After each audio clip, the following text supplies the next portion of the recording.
So I'm back to talk about Severance Season 1.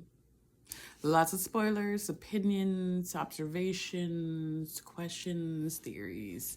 I am not associated with the show in any way. I'm not getting paid for this, even though I wish I was. Excuse me, so we'll just continue on from my document that I wrote 2 years ago and apparently didn't finish, which I'll get into in a second. First section says, I mentioned that they're, okay, in Harmony's house, there is a document that reads Charlotte Cobell, born 1944. So my guess is that Charlotte Cobell is the name of Harmony's mother. And then I also noticed when she was in her house that she has a necklace that looks like the chip that gets inserted into their heads. Interesting. Probably from her dead mother. I'm just guessing. I was supposed to, because I have it highlighted, so I know I was supposed to. I was supposed to look more into the Tempers 4 and the Values 9 to help with other clues, but I didn't because it's still all in red, so that means I didn't do it. I'm pretty sure, I was pretty sure that they're all there and strewn throughout the episodes of the first season. In the in the scene with the sharing circle where Irvin mentions a few, including chair, some are listed, I think the Bounty of 9 are listed on the whip at Dylan's waffle party. And Harmony mentions the Tempers during a prayer at her desk. So there's Tempers 4, there's Values 9, there's Bounty of 9. I think Values 9 and Bounty of 9 may possibly be interchangeable and mean the same thing. I don't know. In the next section, I write, Harmony is overall cruel and unfeeling with one exception. She seems to she seemed truly concerned in the scene where she's looking out the window at Mark through one of his windows, creeper, and says to herself, oh, Mark, are you all right? So outside of that, in my professional, undereducated, unlicensed, no psych degree holding opinion, she is quite mentally unhinged. When Mark expressed concern over Hallie's short scheduled return after her attempted mortal coil removal, personally, and when Casey was sent to the break room, Harmony gets angry and or irritated and acts as if his concern is outrageous. When Harmony is home after being fired, she is screaming, crying, and tearing up things in her home, but somehow manages to shut it off like a faucet when she hears Mark knocking at the door. I love that scene so much because it's like, like, lady, you were just tearing up your house and screaming at the top of your lungs. And how did he not hear that from the other side of the door? Like, she is having a whole hissy fit and just faucet. Just shut it right off when she heard that knock.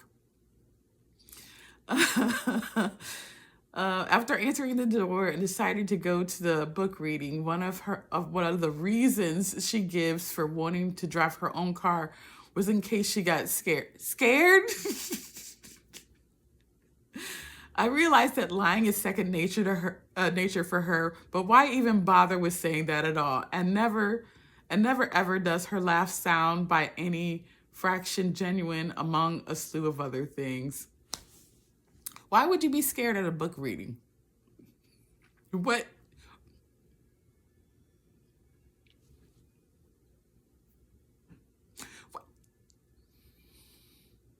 I don't think there's ever been a time when anyone's ever been scared at a book reading, unless the story was considered scary and the audience was children.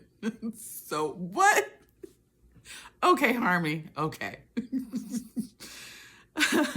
The next section says how to roll my eyes at the irony and ludicrousness in the cringy Kier song lyrics that Harmony sang after the kids were returned to their department when the interdepartmental meeting was broken up by Milchick. Kier, chosen one. Who the F chose Kier? And for what? Brilliant one. By what standards? Progress, knowledge, show no fear. Meanwhile, no one in the no one in MDR progresses. Knowledge is kept for them, and they are kept in a constant state of fear. Sighs and shut the whole hell up, Harmony. I wanted to slap her through the TV. Because, like, why are you playing in their face like that? Why? I hate that song so much. Like, there's a lot of songs that I hate, okay?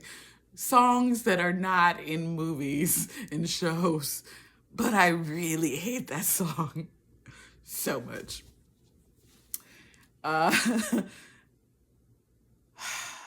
Really, Harmony?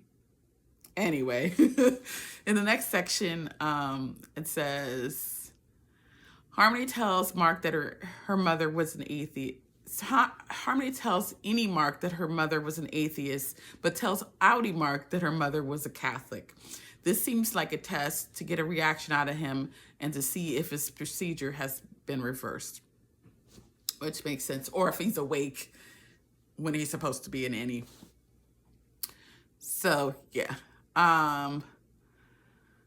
In the next section, it says, can we talk about the insanity of Milchick referring to Mark having natural reactions to Petey being gone without any yelling whatsoever as an outburst?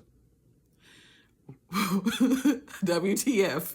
Milchick needs to kick hot rocks with bare feet and 3 feet of snow in negative 10 degrees in the dark. Because that's what I wished upon him at that particular, when I wrote this.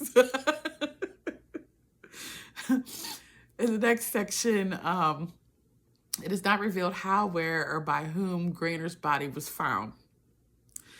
And it's suspicious that the board knew about the death outside of the company before Harmony did, but didn't know about Helly's suicide attempt within company walls until 3 weeks later, and that Harmony was intruding into Mark and Devin's lives.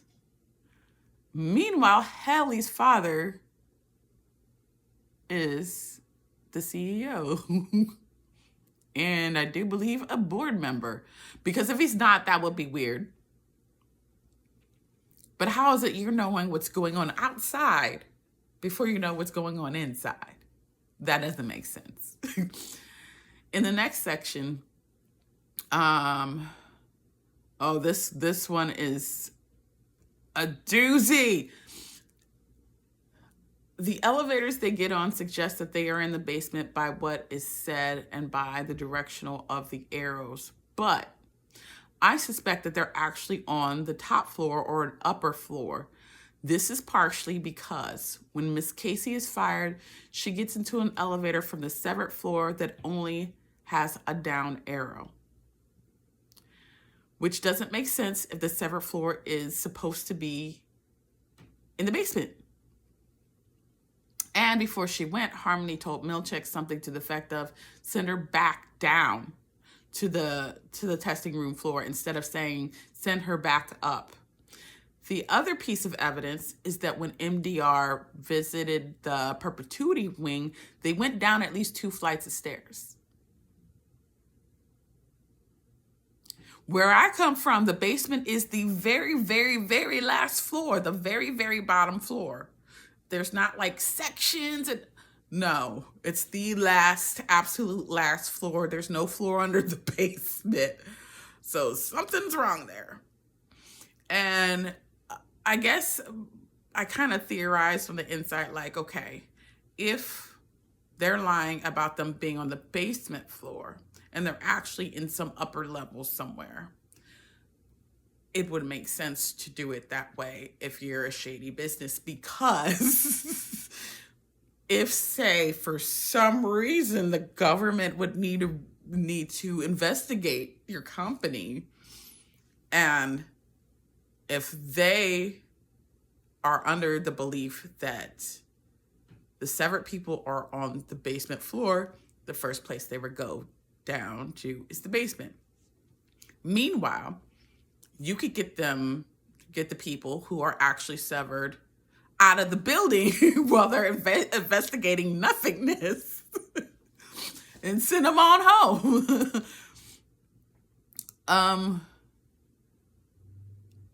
And if they come off this, like, and the thing is, or even not even out of the building, just off the severed floor, just, get them off the severed floor, get them into regular, interminglings with other people in the building, drop them off on different floors maybe, and then they would come out of it and not know whatever it is that they were doing.